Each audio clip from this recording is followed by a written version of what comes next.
Isang umaga nagising ka at naramdaman mong may mali. Kung minsan, wala tayong control sa ating kalusugan.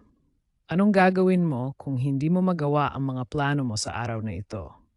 Minsan ang pagkakamali ay pagkakataon. Maari kang mag-analisa at magplano upang bumangon muli. Pwede kang magpuno ng mga puwang sa iyong mga planong hindi natuloy. Mahalaga ang pagkakakaroon ng suporta mula sa mga mahal sa buhay.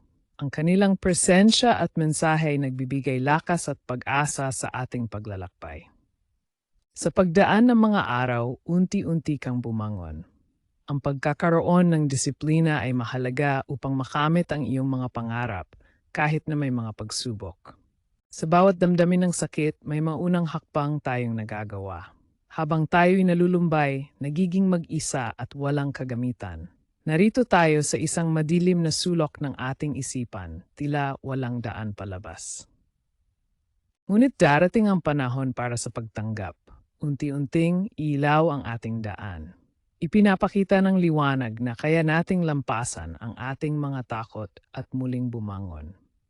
Sa likod ng lahat ng ito, may mga kaibigan tayong nagmamahal at handang sumuporta.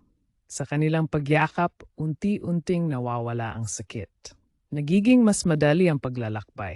Sa paglipas ng panahon, muling sumisibol ang pag-ibig. Ang pagmamahal ay nagiging ilaw sa ating landas. Kasama ng ating mga mahal sa buhay, bumabalik ang ngiti sa ating mga labi.